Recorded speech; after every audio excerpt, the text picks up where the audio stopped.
Assalamualaikum warahmatullahi wabarakatuh. Jumpa lagi di channel Dioseta Story. Apa kabar teman-teman semua? Semoga kalian sehat selalu, panjang umur, bahagia selalu, dan sukses selalu. Pada kesempatan kali ini saya akan melanjutkan cerita yang sebelumnya, cerita yang berjudul Tumbal Manten, bagian kedua. Buat teman-teman yang belum mendengarkan cerita sebelumnya, alangkah baiknya mendengarkan terlebih dahulu, agar mengerti alur ceritanya. Dan buat kalian yang baru bergabung di channel ini, silahkan klik tombol subscribe dan tombol loncengnya agar kalian tidak ketinggalan cerita terbaru dari kami. Oke, tidak usah lama-lama, bagaimana kelanjutan kisah ini? Kita langsung saja menuju ke ceritanya. Tumbal Manten bagian kedua.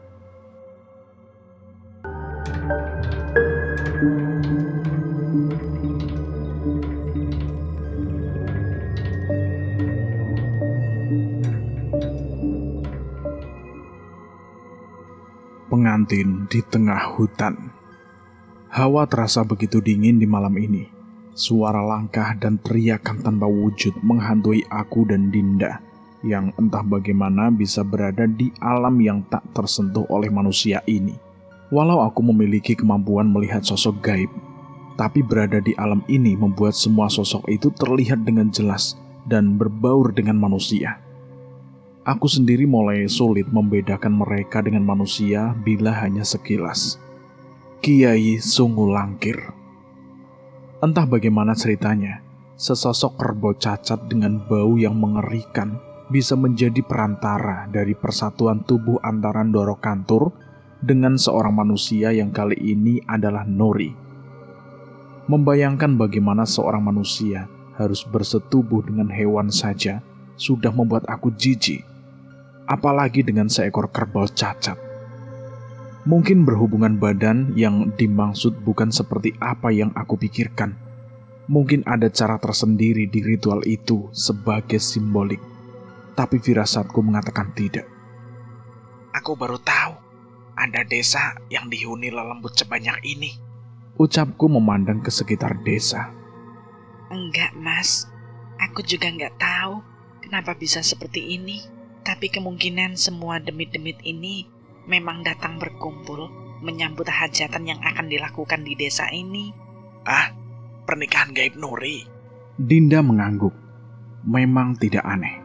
Sebuah tempat di mana makhluk-makhluknya mempercayai akan ritual pemujaan terhadap sosok gaib cenderung disukai oleh mereka. Makhluk tak kasat mata, di sini mereka merasa lebih mudah mencari mangsa mereka untuk disesatkan. Terus kita gimana, Mas? Kita cari cara untuk kembali ke alam manusia dulu. Kalau seperti ini, kita hanya bisa melihat semua orang di sekitar kita tanpa bisa berbuat apa-apa. Mas tahu caranya? Aku menggeleng sembari memperhatikan beberapa sisi desa. Mungkin bila kita bisa menemukan gerbang gaib yang menghubungkan kedua alam ini, kita bisa kembali. Kira-kira kamu tahu nggak tempat seperti itu di sini? Gerbang gaib? Dinda berpikir sejenak. Sepertinya ia memang memiliki gambaran akan sesuatu. Apa mungkin ada di hutan kediaman Ndoro Kantur? Katanya keraton gaibnya ada di sana dan hanya dapat dimasuki oleh orang-orang yang diizinkan. Aku berpikir sejenak. Itu mungkin saja. Tapi bila yang dapat mencapai keraton itu hanya mereka yang diundang, sudah pasti datang ke sana hanya menambah masalah baru. Apa ada kemungkinan lain? Dinda berpikir lagi, sembari melangkah perlahan ke arah yang membuatnya cukup ragu. Aku nggak yakin, Mas. Tapi aku sama Nuri pernah main ke perbatasan sungai yang berada di hutan. Saat menjelang maghrib, Nuri mengaku melihat orang-orang berbaju kuno hingga prajurit-prajurit kerajaan dengan tubuh yang tidak lengkap, tapi hanya di sekitar tempat itu saja. Nah, antar aku ke sana. Ucapku yang segera menyadari bahwa keberadaan makhluk-makhluk itu kemungkinan karena keberadaan batas gaib. Kemunculan makhluk-makhluk secara bersamaan seperti itu biasanya karena ada distorsi dimensi yang semakin kuat di antara batas hari. Yakin, Mas? Tapi kalau Nuri benar, Berarti kita harus bertemu sama setan-setan menyeramkan itu. Tenang, mereka hanya arwah penasaran. Yang saat ini paling berbahaya adalah setan-setan anak buah Ndoro Kantur. Dinda pun mengerti dengan penjelasanku dan menyetujui permintaanku. Lagi pula sepertinya dia lebih memilih menyingkirkan rasa takutnya demi menolong adiknya itu. Aku dan Dinda menelusuri desa Sandialas hingga matahari mulai terbit. Saat itu juga warga mulai meninggalkan rumahnya satu persatu untuk menjalani kegiatan sehari-harinya. Tetap saja, tidak ada satupun dari mereka yang bisa melihat kami. Hanya saja keberadaan sosok-sosok setan di desa ini tidak banyak seperti saat malam tadi. Walaupun matahari sudah menampakkan sinarnya, di alam ini suasana tetap terasa seperti perbatasan malam dan pagi. Cahaya tidak menyilaukan seperti biasanya. Nuri gimana, Mas? Mereka akan menikahkan Nuri siang ini. Tenang, ritual pernikahan adat membutuhkan banyak prosesi. Kalau kita bisa menghalangi Ndoro Kantur, ritual mereka tidak akan ada artinya. Dinda cukup tenang mendengar jawabanku. Walaupun sebenarnya ucapanku tadi hanyalah dugaanku saja untuk menenangkan Dinda. Dengan langkah yang cukup cepat, kami melintasi rumah-rumah kayu yang terpisahkan oleh kebun-kebun. Beberapa kali kami berpapasan dengan warga desa yang tengah mengendarai sepeda ontelnya dengan membawa pakan untuk ternaknya. Namun tetap saja kami tidak bisa berkomunikasi dengan mereka. Kami mulai memasuki ke wilayah hutan yang menuju ke sungai. Masih ada jalan setapak di sini yang terbuat secara alami dari langkah kaki warga yang sering melintasinya. Di tempat ini suasana menjadi semakin gelap.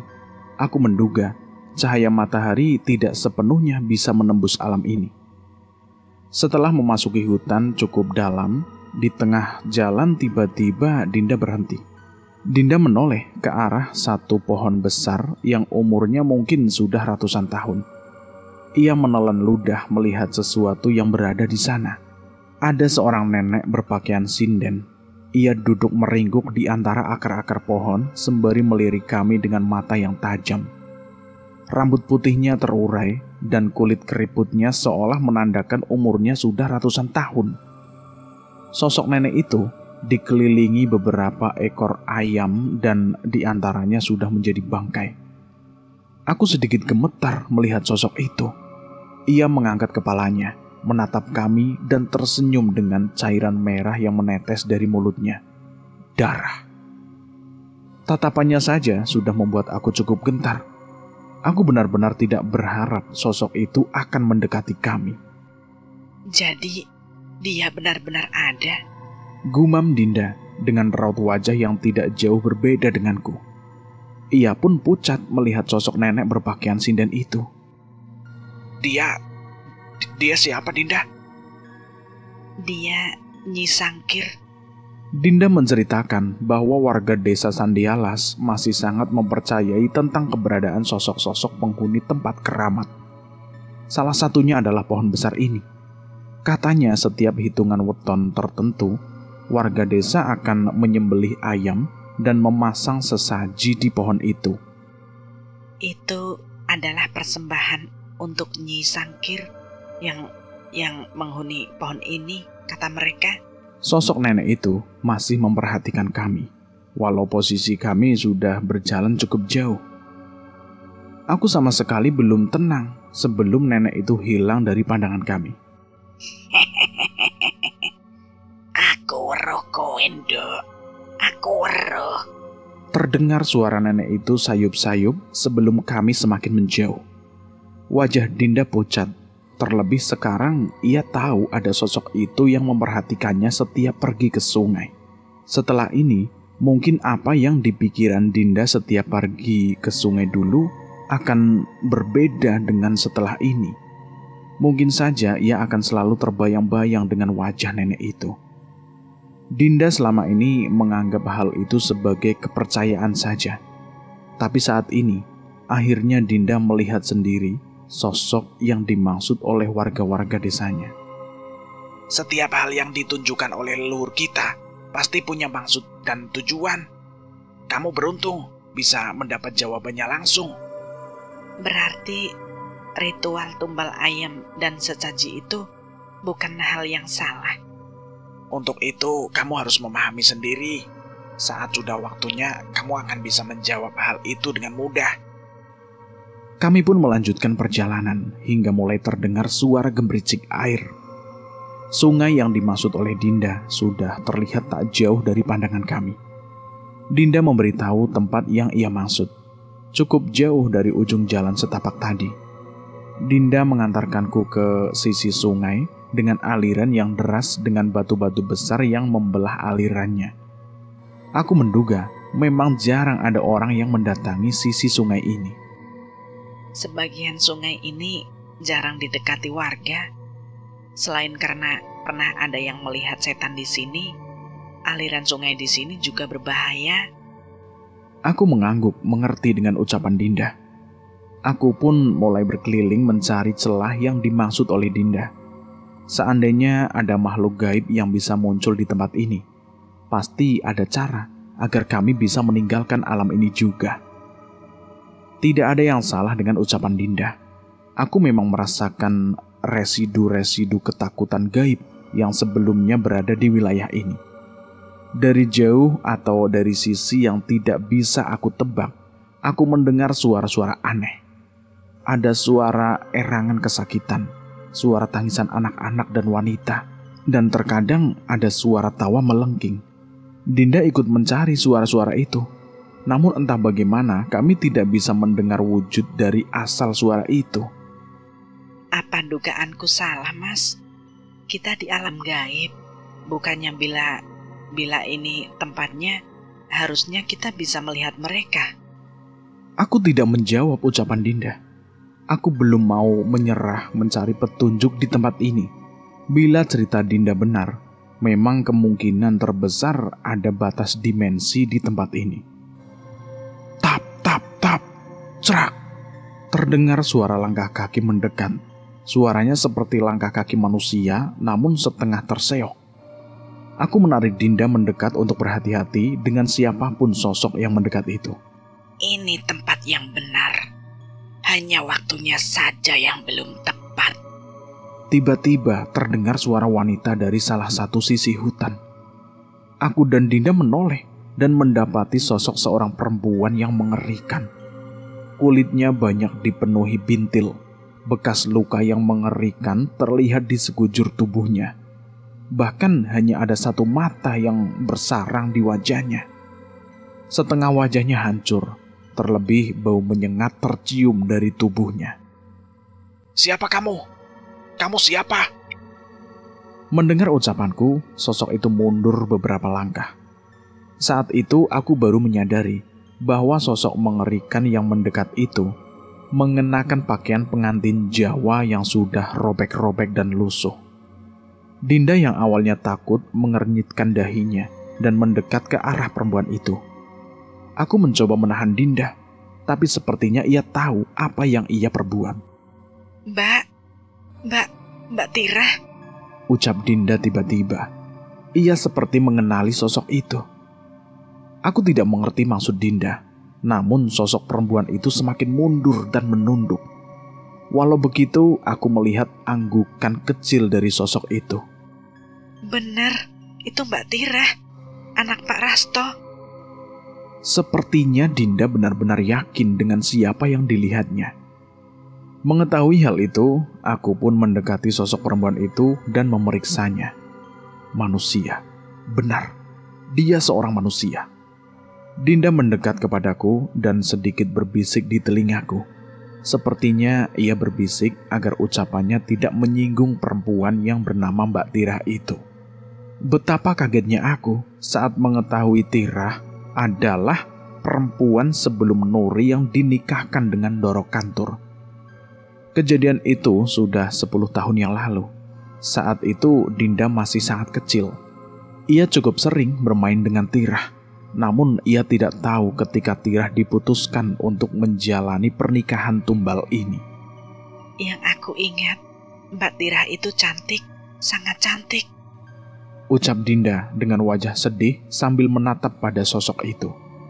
Saat merasa mulai yakin, Tirah mendekat kepada Dinda dan menatapnya dengan satu matanya yang berkaca-kaca. Jangan ya, Din. Jangan sampai adikmu Nuri jadi pengantin Doro Kantur. Jangan sampai nasib Nuri sepertiku, ucap Tirah dengan isak tangisnya. Mbak Tirah kenapa? Apa yang terjadi, Mbak? Kenapa nggak bisa kembali ke rumah? Tirah mengusap air matanya. Ia meminta kami mengikutinya ke tempat yang lebih hening dan tidak terganggu dengan suara arus sungai. Tidak ada yang bisa kalian lakukan sampai perbatasan hari. Kalian baru bisa kembali ke alam manusia saat menjelang petang. Tapi kan kami harus menolong Nuri, Mbak. Mbak Tirah menggeleng, seolah mengisyaratkan bahwa tidak ada yang bisa kami perbuat saat ini. Ritual itu hanya urusan manusia. Ikatan sebenarnya antara Nuri dan Kiai Sungelangkir adalah saat malam datang. Kalian harus menyelamatkan Nuri saat itu. Tapi caranya bagaimana, Mbak? Tenanglah. Aku hanya bisa menceritakan apa yang terjadi padaku dulu. Kalian punya waktu banyak untuk ini. Mungkin saja dari ceritaku, kalian tahu apa yang harus kalian lakukan. Memang, wujud Tirah saat ini begitu menyeramkan. Tapi tutur bicara dan sifatnya yang lembut membuat aku merasa wujudnya saat ini bukanlah sebuah masalah. Tirah menceritakan kejadian 10 tahun yang lalu ketika dirinya terpilih untuk menjadi pengantin gaib sesuai tradisi di desa Sandialas. Saat itu ia pasrah dengan apa yang terjadi pada dirinya. Bukannya dia takut, tapi ia tahu bahwa ia tidak mungkin bisa menolak atau melarikan diri. Saat itu Tirah hanya menanamkan di dalam pikirannya bahwa yang ia lakukan saat itu adalah sesuatu yang benar, sesuatu yang terhormat dan akan menjunjung derajat orang tuanya. Setidaknya, hal terburuk yang terjadi dalam ritual ini adalah kematianku. Itu yang aku pikirkan saat menerima keputusan warga untuk menikahkanku dengan Doro Kantur. Namun, ternyata pikiranku salah. Tirah bercerita bahwa ia mengalami hal yang lebih mengerikan dari sekedar kematian. Aku tidak bisa membayangkan hal seperti apa yang ia alami, namun raut wajahnya benar-benar menggambarkan trauma yang mendalam. Saat matahari tepat di atas kepala, Tirah dimandikan layaknya seorang pengantin pada umumnya. Ia didandani secantik mungkin, layaknya bidadari yang jatuh dari kayangan. Bahkan ia mengatakan bahwa ia belum pernah melihat pengantin secantik itu sebelumnya.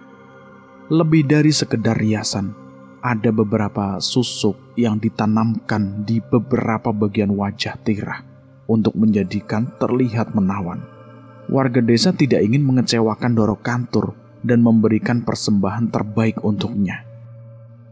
Saat itu saya sedih, tapi saya tidak bisa menangis.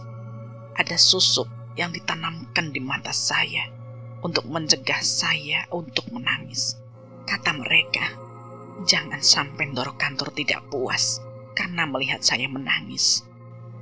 Hatiku sakit mengetahui sebegitunya warga desa memperlakukan Tirah. Namun ternyata itu belum seberapa. Hajatan yang dilakukan sejak siang hari, itu harus berlanjut sampai tengah malam. Alunan gending gamelan dan tari-tarian mengiringi prosesi menyucikan Tirah. Sesaji dan kemenyan diletakkan di sekitar Tirah.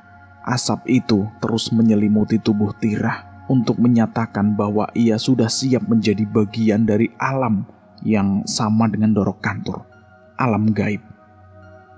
Pekat, terlalu pekat asap yang menyelimuti Tirah bersamaan dengan iringan bacaan-bacaan mantra yang terdengar dari sesepuh desa yang paham dengan ritual ini. Suara ayam yang menolak untuk disembelih terdengar beberapa kali bersama genangan darah yang terlihat mengalir di bawah kaki Tirah. Ritual-ritual mengerikan itu terus terjadi berentetan tanpa dapat Tirah ingat. Ia hanya terus berusaha meyakinkan dirinya agar tidak takut dan mampu menjalani takdirnya. Hingga saat langit memerah, keramaian itu terhenti. Saat asap kemenyan itu bersibak, mata Tirah terbelalak dengan keramaian yang berada di sekitarnya. Bukan hanya kerumunan warga desa, tapi sudah ada ratusan lelembut yang mengelilingi desa itu. Mereka semua menatap Tirah dengan wajah yang mengerikan, seolah bersiap memangsa Tirah kapan saja. Namun lebih dari itu, di hadapan Tirah sudah ada seekor kerbau hitam cacat yang juga sudah didandani. Tirah sudah mendengar sedikit selentingan tentang apa yang akan terjadi antara dirinya dan kerbau cacat itu. Ia semakin takut, namun dari belakang sepasang tangan menggenggam daun dan daun menutup kedua matanya. Seketika Tirah pun kehilangan kesadaran. Tidak, Tirah tidak kehilangan kesadaran sepenuhnya. Sayup-sayup ia merasakan dirinya dikendalikan oleh sesuatu. Sesekali ia melihat keberadaannya di sebuah ruangan berdinding kayu yang diterangi dengan sebuah lampu minyak. Ia merasa tubuhnya menari dengan sensual, seolah merayu sosok kerbau menjijikan itu. Tirah merasakan semuanya. Ia merasakan bau yang menyengat. Ia merasakan bagian tubuhnya bergesekan dengan kerbau itu. Ia merasakan lidahnya menjilati setiap bagian dari kerbau itu tanpa terkecuali. Namun Tirah tidak dapat mengendalikan dirinya. Ia melakukan hal yang tidak pernah dibayangkan oleh manusia manapun pada kerbau cacat itu. Saat semakin malam, birahi kerbau itu mencapai puncaknya. Hal yang mengerikan semakin terjadi di mana kerbau itu berusaha melampiaskannya pada tubuh Tirah. Gigitan tusukan dari tanduk dan hentakan kaki kerbau itu menghujami tubuh Tirah. Sewajarnya tidak ada manusia yang bisa hidup dari semua siksaan itu. Tapi anehnya, Tirah tetap hidup dengan semua rasa sakit yang semakin menghujaminya. Hingga saat pagi hendak datang, tubuh yang indah itu menjadi pelampiasan birahi kerbau cacat itu hingga hampir tidak lagi dikenali. Kerbau itu mati setelahnya, dan sebelum matahari sempat menunjukkan sinarnya, ada sosok yang merobek perut kerbau itu. Sosok makhluk berwujud anak kurus bertubuh hitam dengan wajah yang mengerikan. Ia tidak mengenakan sehelai benang pun di tubuhnya. Ia melihat Tirah yang tergeletak dan ia pun tersenyum senang. Aku Ndoro Kantur. Kau membelaiku yang akan membesarkanku dan melayani semua nafsuku. Ucapnya sembari menghampiri Tirah yang sama sekali tidak mampu bergerak. Tirah memandang tubuh anak laki-laki bertubuh hitam yang berlumuran darah itu. Saat itu, ia sama sekali tidak mengerti apa yang terjadi. Ndoro Kantur yang berwujud anak laki-laki itu menjambak Tirah dan menyeret tubuhnya meninggalkan bangunan itu. Tidak ada siapapun di luar. Tubuh Tirah diseret menuju kediaman makhluk yang selama ini dipuja oleh desanya. Saat itu, ia baru mengerti bahwa siksaan yang terjadi semalam hanyalah permulaan. Aku dan Dinda tidak bisa menahan emosi mendengar kisah Tirah. Sudah jelas memuja makhluk gaib seperti Ndoro Kantur adalah perbuatan mengerikan. Apa mereka tidak pernah memikirkan hal seperti ini? Aku bukan pengantin. Aku jauh dari kata itu. Aku lebih pantas disebut pelacur untuk setan-setan pengikut Ndoro Kantur. Mereka menjadikanku pelampiasan nafsu dan aku harus melayani mereka. Mbak, apa nggak ada yang bisa Mbak Tirah perbuat? Semua itu terlalu kejam, Mbak. Semua cara sudah aku coba. Bersembunyi, melarikan diri. Bahkan hampir setiap hari aku mencoba membunuh diriku sendiri.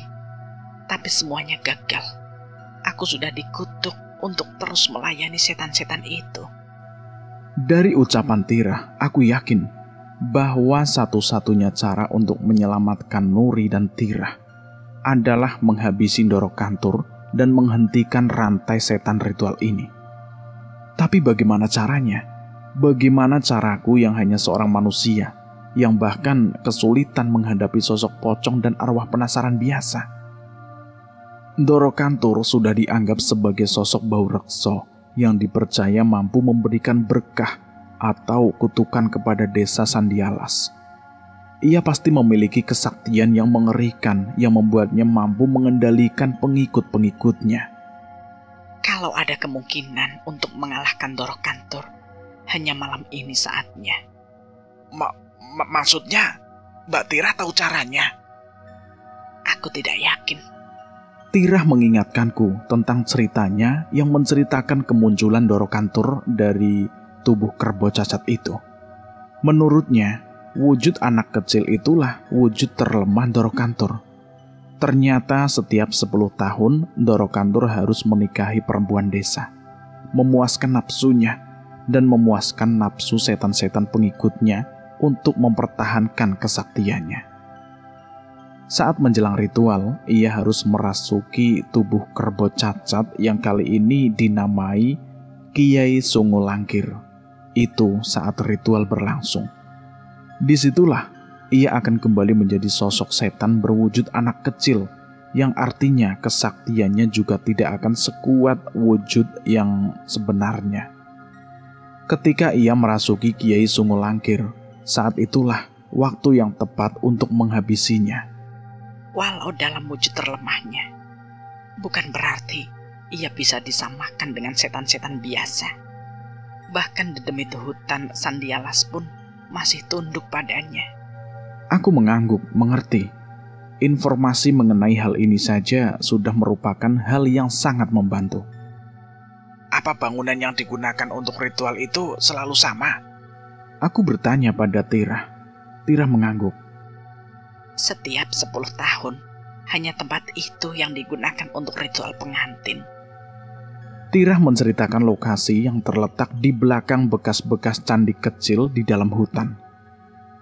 Mendengar gambaran dari Tirah, Dinda segera menyadari di mana keberadaan bangunan itu. Terlebih, ia juga pernah melihat beberapa warga desa yang mengarah ke sana untuk merawat bangunan itu. Yang aku pikirkan saat ini, mungkin saja bila aku bisa membunuh Kiai Sungu Langkir yang sudah dirasuki oleh Ndoro Kantur, aku bisa menghentikan kengerian ini dan menyelamatkan Nuri. Namun aku tidak yakin ini semua akan semudah itu. Terlebih aku tahu, tidak mungkin tempat itu tidak dijaga oleh anak buah Ndoro Kantur saat ritual berlangsung. Walau begitu, aku tetap berusaha untuk menenangkan Dinda, walau mungkin aku juga tidak bisa menyembunyikan keraguanku. Beberapa jam lagi, senja datang. Batas gaib ada di antara sungai ini. Kalian hanya perlu melintasi sungai itu, melalui batu-batu besar itu, saat matahari mulai tenggelam. Setelah ini, aku harus pergi sebelum anak buah Ndoro Kantur yang melihat aku bersama kalian. Mbak Tira, nggak ikut kami saja? Tanya Dinda menawarkan. Tirah menggeleng. Ia mulai mundur beberapa langkah dari kami. Tidak bisa. Tubuhku sudah hancur. Aku seharusnya sudah mati. Aku bisa pergi karena sudah ada yang akan menggantikanku. Setelah malam ini, akhirnya aku bisa menjemput ajalku. Aku dan Dinda terdiam. Setelah semua siksaan yang Tirah terima, ternyata ujungnya adalah kematian. Apakah Tuhan tidak bisa sedikit saja memberikan kebahagiaan untuk Tirah yang sudah begitu tersiksa? Enggak, Mbak. Mbak harus hidup. Seandainya bisa, Dinda. Seandainya bisa. Seandainya aku bisa hidup. Aku ingin sekali menghabiskan waktu bersamamu. Balas Tirah dengan satu matanya yang berkaca-kaca. Ia ingin menangis, namun sesuatu di balik matanya menahan air mata itu. Aku gak peduli wujudmu, Mbak. Seandainya Mbak bisa hidup, Dinda mau ngerawat Mbak Tira, biar Dinda jadi adiknya Mbak Tira. Ucap Dinda sambil menghapus tetesan air mata dari matanya. Terima kasih, Dinda. Ketemu kamu saja, Mbak sudah senang. Mbak nggak menyesal. Titip, doakan Mbak saja, biar roh Mbak Tira bisa tenang dan tidak dendam setelah semua apa yang terjadi. Dinda pun akhirnya tidak mampu menahan tangisnya. Aku berusaha menenangkan Dinda, namun aku sendiri hampir tidak mampu menahan air mata yang sudah berkaca-kaca di mataku. Pasti, Mbak. Kami pasti akan mendoakan yang terbaik untuk Mbak Tira, ucapku pada Tirah. Tirah pun melangkah mundur kembali, memasuki sisi hutan tempat ia muncul tadi. Terima kasih, ucapnya bersama kegelapan hutan yang mulai menelannya dan menghilangkan wujudnya dari pandanganku dan Dinda. Aku mengelus punggung Dinda, berharap ia bisa mengikhlaskan kepergian Tirah. Ia masih menangis terisak. Aku tidak bisa menahannya, terlebih ketika ia tahu apa yang akan terjadi pada adiknya setelah ini. Aku pun memandang sekitar hutan itu. Satu persatu mulai muncul sosok yang tadi hanya terdengar suaranya saja. Ada warga desa dengan baju kuno dengan wajah pucat, prajurit kerajaan dengan bagian tubuh yang tidak lengkap, hingga sosok yang melayang-layang. Sepertinya mereka memang menanti senja untuk sesekali mengintip alam di mana mereka pernah hidup sebelumnya. Satu yang bisa aku pastikan, sosok-sosok ini bukanlah anak buah Ndoro Kantur. Mereka tidak saling menyinggung dan tidak peduli dengan keberadaan sosok lain di sekitarnya. Mereka arwah penasaran. Dinda bertanya. Aku mengangguk dan menceritakan analisaku. Dinda cukup tenang mendengarnya. Aku pun mengajak Dinda mendekat ke sungai dan memintanya terus membacakan doa-doa yang aku ajarkan sebelumnya. Mas mau semedi dulu ya. Mungkin saja Mas bisa dapat petunjuk. Dinda mengangguk sembari terus menggumamkan doa-doanya. Kali ini dia tidak begitu takut memandang sosok mengerikan di sekitarnya. Ia mulai terbiasa. Suara air yang deras perlahan terdengar semakin tenang. Aku terlarut pada alam pikiranku yang membawaku pada sebuah ingatan. Saat itu aku masih kecil ketika Bapak mengenalkanku dengan eyang-eyang kami. Mereka menyambut Bapak dengan baik dan merasa senang dengan kehadiran kami. Aku tak pernah bisa mengingat nama-nama mereka. Namun yang aku tahu, mereka adalah orang yang menjaga peninggalan Trah Sambara. Entah itu catatan silsilah, pusaka, atau bahkan ilmu kanuragan. Semoga Bisma menjadi anak yang meneruskan kebanggaan Trah Sambara ya, Yang. Kamu ini ngomong apa? Kamu juga bagian dari Trah Sambara. Kami pun bangga memiliki kamu, sahut Eyang. Dulu aku tidak mengerti tentang perbincangan mereka. Namun saat sudah cukup dewasa, aku mulai mengerti tentang apa yang Bapak maksud. Selama ini aku berpikir bahwa aku dan Bimo adalah anak yang berbeda. Ibu dan Bapak sering kerepotan dengan keberadaan kami yang lahir dengan membawa hal yang berbeda. Keberadaan kami sangat dekat dengan hal berbau gaib. Diikuti setan, ketindihan, bahkan terkadang kami tidak mampu membedakan sosok gaib dan manusia hidup. Walau sebegitunya merepotkan, Bapak dan Ibu tetap berusaha melindungi kami. Kalau masalah yang kami hadapi sudah kelewatan, biasanya Bapak meminta tolong kerabatnya untuk mengobati kami. Tapi saat berada di antara sesepuh-sesepuh keluarga Sambara, entah mengapa justru aku merasa bahwa aku merasa sama dengan mereka. Saat itu aku diajak di sebuah rumah sederhana namun cukup luas. Bapak mengenalkanku satu persatu pada eyang-eyang yang ada di sana.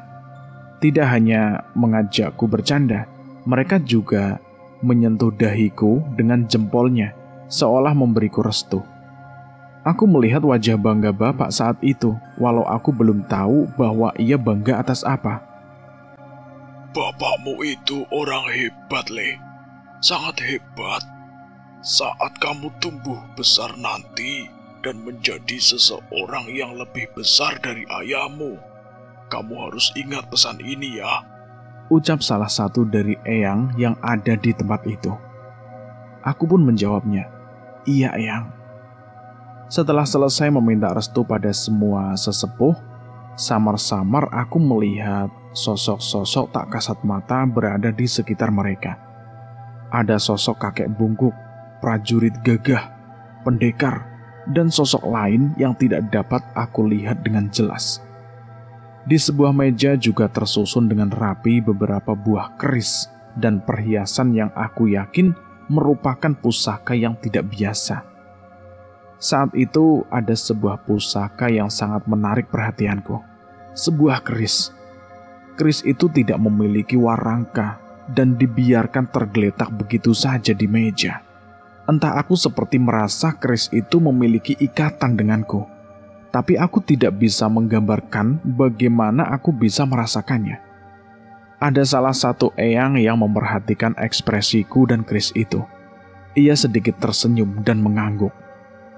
Pertemuan itu terakhir cukup singkat, layaknya pertemuan keluarga yang saling berbagi cerita. Di situ aku sangat bersyukur memiliki kerabat yang sangat baik dan pengertian. Tidak ada satupun hal di tempat itu yang membuat aku tidak nyaman. Tadi kenalan sama beberapa eyang, Bisma? Tanya bapak saat perjalanan pulang ke rumah. 7, Pak. Tapi Bisma nggak hafal sama namanya. Wajah mereka gimana? Seneng gak? Iya, Pak. Walau sudah bertemu, tapi nggak canggung sama Bisma. Kenapa Bapak nanya gitu, Pak? Hahaha, gak apa-apa, Le. Bapak cuma bisa ngelihat 5, Le. Ucapan bapak saat itu membuat aku berpikir sejenak.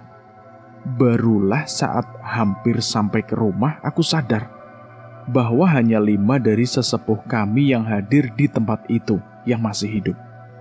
2 lainnya adalah roh dari leluhur kami yang ikut bergabung dengan acara kami. Daun yang terjatuh tepat di kepala membuat aku mendapatkan kembali kesadaranku. Aku memegang daun itu dan menyadari aku berada di alam manusia. Dinda. Aku menoleh dan mendapati Dinda sedang tertidur bersandar di punggungku. Aku yakin rasa lelah sudah menumpuk di tubuhnya setelah semua apa yang ia hadapi beberapa hari ini. Besok pagi, kamu bisa tidur sepuasmu setelah kita selamatkan Nuri. Gumamku dengan penuh harap. Langit merah pun mulai menghitam. Kami tidak bisa membuang waktu lebih lama lagi.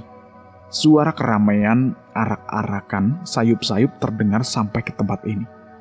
Aku yakin itu adalah rombongan pengantin Nuri yang hendak menuju tempat bangunan keramat itu. Dinda, kita berangkat sekarang.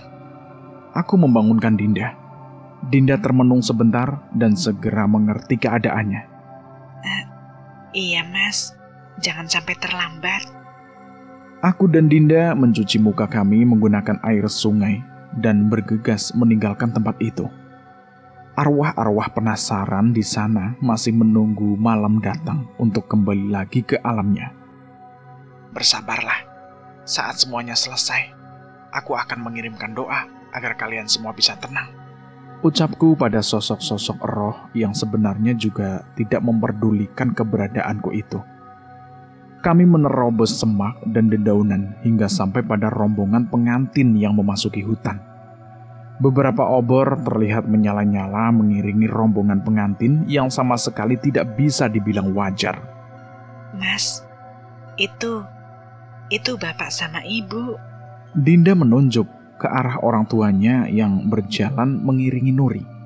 Di depannya berjalan perlahan sosok kerbau pincang yang menyebarkan bau amis.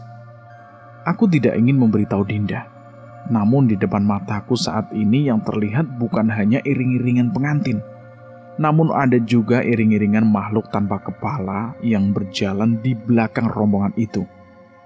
Di setiap sisinya juga terlihat makhluk yang melayang-layang, memandang Nuri dengan penuh nafsu.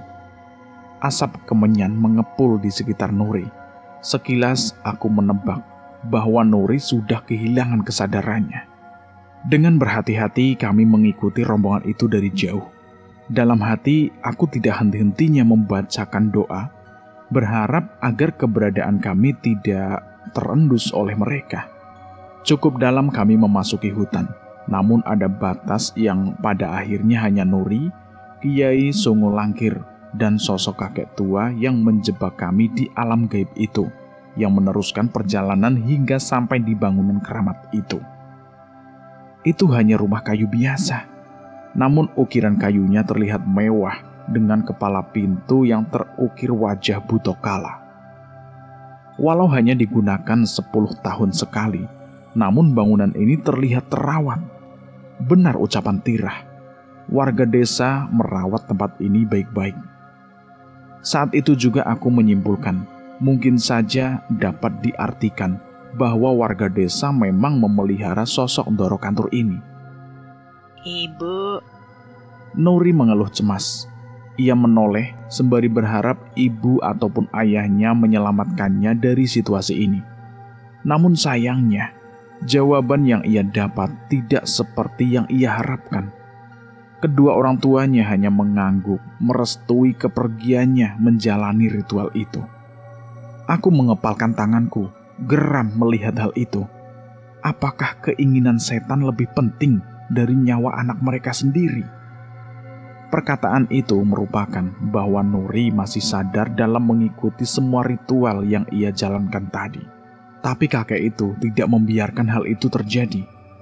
Seorang ibu berpakaian kebaya membawa sebuah nampan dengan beberapa lembar daun. Ia mengambilnya dan menggunakannya untuk menutup mata Nuri sembari menggumamkan mantra. Seketika raut wajah Nuri berubah.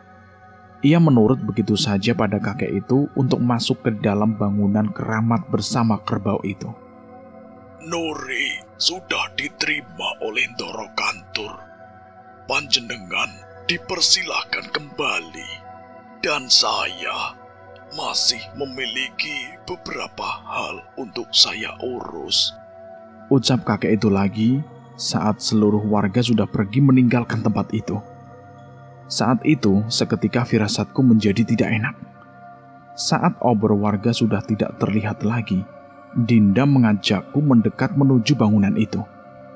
Tanpa penerangan, kami hanya bisa merabah langkah yang kami lalui, mengikuti arah cahaya menyala dari bangunan itu. Baru saja kami hendak mendekati bangunan itu, tiba-tiba sesuatu jatuh di hadapan kami. Brak! Aku menelan ludah, melihat apa yang berada di depan kaki kami. Wajahku memucat melihat mayat yang telah terbungkus kafan terbaring di sana. Brak, brak, brak.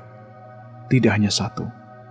Di sekitar kami berjatuhan mayat-mayat yang sudah membusuk dengan kain kafan yang hampir tidak bisa membungkus tubuh seutuhnya. Mas, itu pocong, Mas. Itu pocong. Aku menenangkan Dinda dan membaca alunan ayat-ayat suci. Tapi ternyata pocong itu tidak bergerak. Pocong itu benar-benar mayat manusia yang sudah tidak bernyawa. Itu adalah mayat-mayat mereka yang pernah berusaha melawan Ndoro Kantur. Suara kakek itu tiba-tiba terdengar berada di dekat kami. Aku membiarkan kalian hidup hanya karena tidak ingin berselisih dengan keluarga mempelai. Tapi sekarang tidak ada alasan lagi untuk membiarkan kalian hidup. Aku mencari asal suara itu dan menemukan kakek itu berada tak jauh di belakang kami. Berbeda dengan sebelumnya. Kakek itu kini hanya mengenakan celana kain hitam panjangnya. Ada bekas luka yang bercampur rajah terukir di dadanya yang hitam. Ada sebuah keris di genggaman tangannya. Ia menggenggam bilah keris itu dan menggoreskan telapak tangannya hingga meneteskan darah.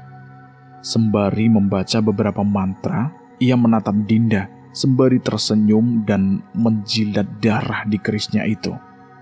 Dinda terpaku. Ia tidak sadar dengan apa yang terjadi padanya. Wajahnya semakin pucat dengan darah menetes dari mata dan telinganya. Dinda, Dinda, Aku berteriak sembari berusaha menyadarkan Dinda. Ia menyentuh pipinya dan menyadari apa yang terjadi. Menjauh dari sini! Menjauh! Aku berteriak. Dinda berusaha mempertahankan kesadarannya, sementara aku berlari ke arah kakek itu untuk berusaha membuatnya menghentikan mantranya. Hentikan kakek brengsek! Hentikan! Sebuah pukulan kuarahkan ke arah kakek itu, namun ia bisa menghindar dengan mudah. Jelas, kakek itu bukan kakek biasa yang dapat diremehkan. Aku pun melemparkan sebuah batu ke arah kakek itu. Ia menghindar dan celah itu aku manfaatkan untuk mendaratkan sebuah pukulan di perutnya. Bak! Bocah brengsek. Pukulanku tidak begitu berarti, tapi mantranya terhenti. Aku menoleh pada Dinda dan mengetahui bahwa ia tersadar. Dinda, lari! Nuri, tolong Nuri! Aku akan segera menyusul. Aku berteriak pada Dinda. Dinda yang menyadari situasi ini mengangguk dan bergegas menuju bangunan itu. Sebuah keris mengarah ke tubuhku, namun aku mundur sejauh mungkin, seolah tidak ingin membiarkanku hidup. Ia pun menggoreskan kerisnya lagi di telapak tangannya. Itu adalah ritual yang sama untuk mengutuk Dinda tadi. Sebelum ia sempat menjilat darahnya, aku melemparkan tanah ke matanya yang memutih itu dan kembali melancarkan serangannya. Kakek sialan, kau sadar kan kalau kau sudah bersekutu dengan makhluk neraka? Tidak ada yang kau dapat setelah ini, hanya api neraka yang menantimu. Justru itu, aku tidak terima bila hanya aku yang merasakan api neraka. Kalian juga harus ikut dengan kami.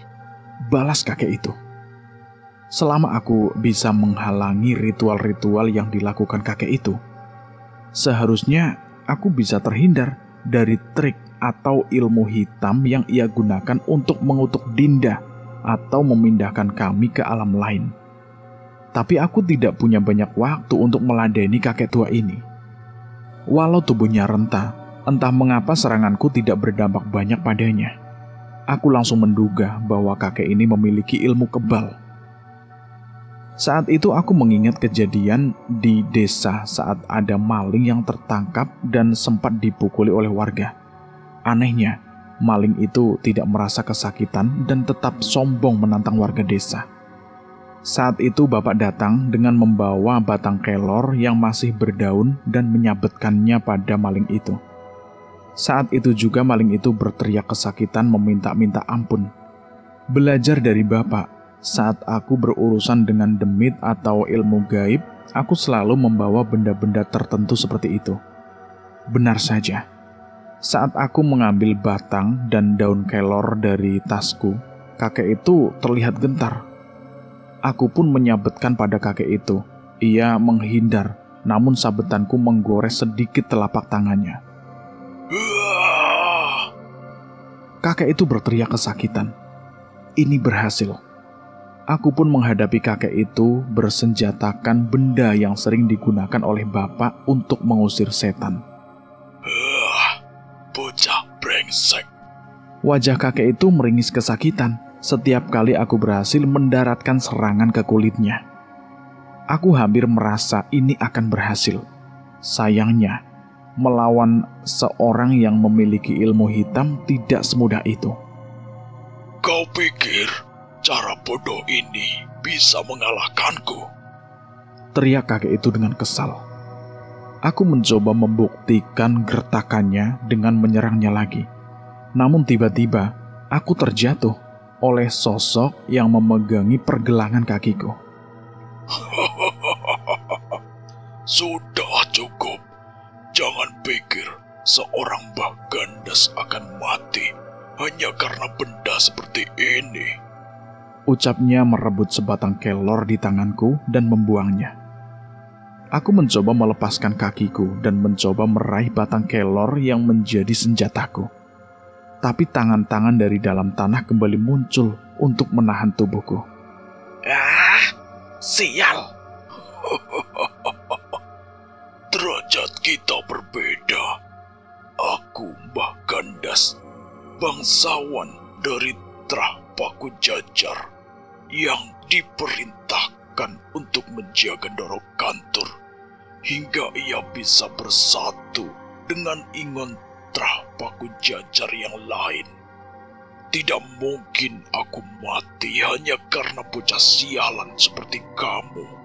Tubuhku tertahan, terbanting di tanah. Kakek yang akhirnya mengaku bernama Mbah Gandas itu menginjak dadaku dan mencekik leherku. Satu tangannya memegang keris hitam yang sudah mengincar jantungku. Sesali perbuatanmu di neraka, ucap Mbah Gandas. Aku menutup mataku, tidak berharap ajalku akan berakhir saat ini. Cerang! Di tengah ketakutanku, tiba-tiba terdengar suara keris yang beradu. Aku masih dapat merasakan tubuhku dan membuka mata untuk melihat apa yang terjadi. Keris Mbah Gandas terpental. Ada sebuah keris yang muncul dari tubuhku. Bukan. Aku merasakan keris ini muncul dari sukmaku. Cahayanya mengalihkan penglihatan Mbah Gandas dan mengusir tangan-tangan dari dalam tanah yang menangkapku. Aku tidak sempat berpikir apapun. Spontan aku menggenggam keris itu dan menghunuskan ke tubuh Mbah Gandas. Keris itu. Sepertinya Mbah Gandas juga terheran dengan apa yang terjadi. Ia tidak menyangka keadaan akan berubah secepat ini. Keris misterius ini menembus dada Mbah Gandas. Ia memuntahkan darah, namun sepertinya ia dapat dikalahkan begitu saja.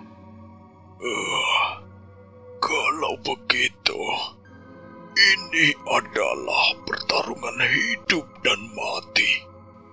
Ia menahan lukanya dan berlari mengambil kerisnya kembali.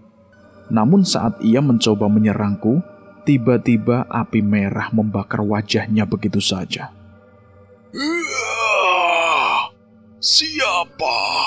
Siapa yang kurang ajar ikut campur urusanku? Mbah Gandas berteriak. Aku melihat dua orang mendekat. Aku memperhatikannya dan mendapati wajah yang sangat kukenali. Ternyata itu adalah Bapak dan Bimo. Bapak, Bimo, Tinggalkan urusan kakek ini sama kami. Kau cepat selesaikan urusanmu di bangunan itu, ucap Bapak padaku. Aku memperhatikan gerakan tangan Bimo dan menduga bahwa api yang membakar wajah Mbah Gandas itu adalah ilmunya. Walau bukan serangan yang ampuh, tapi entah sudah sejauh apa anak itu berkembang. Gunakan keris itu dan habisi setan yang menyesatkan desa ini, perintah Bapak padaku. Mbah Gandas tidak menyerah. Ia mencoba mendekatiku, tapi Bapak menahannya dengan batang kelor andalannya dan dibantu oleh Bimo di belakangnya. Tidak usah takut, Bisma. Kamu pasti menang. Belum pernah ada Trasambara memegang keris Raga Sukma yang kalah dalam pertarungan, ucap Bapak dengan lantang. Aku menatap keris di tanganku. Aku mengenalnya. Ini adalah keris yang aku lihat saat berkumpul dengan sesepuh Sambara saat aku kecil. Jadi, nama keris ini keris Raga Sukma. Gumamku. Aku merasa bahwa aku belum menjadi tuan dari pusaka ini. Tapi aku merasakan bahwa keris ini berniat meminjamkan kekuatannya padaku. Bapak, Bimo, tolong tahan kakek tua itu. Aku berteriak dan segera meninggalkan mereka berdua. Sebelum pergi, aku mendengarkan perbincangan kecil di antara Bapak dan Bimo. Pak, kalau ngomong hal keren gitu ke Mas Bisma, kakinya jangan sambil bergetar. Alah, berisik kamumu. Yang penting, Masmu yakin dulu. Aku sedikit tersenyum, lega mendengar gurauan mereka. Walau Mbah Gandas begitu kuat, aku yakin mereka bisa menahannya. Setidaknya sampai aku bisa menyelamatkan Nuri. Cerita ini bersambung dulu sampai di sini. Saya akan melanjutkannya di part berikutnya. Bagaimana menurut teman-teman tentang cerita ini? Silahkan tulis di kolom komentar. Dan terima kasih buat kalian semua yang sudah mendengarkan cerita ini. Semoga kalian sehat selalu, panjang umur, bahagia selalu, dan sukses selalu. Dan buat kalian yang baru bergabung di channel ini, silahkan klik tombol subscribe dan tombol loncengnya agar kalian tidak ketinggalan cerita terbaru dari kami. Dan saya mohon maaf jika ada kesalahan kata. Saya pamit undur diri. Akhir kata, wassalamualaikum warahmatullahi wabarakatuh.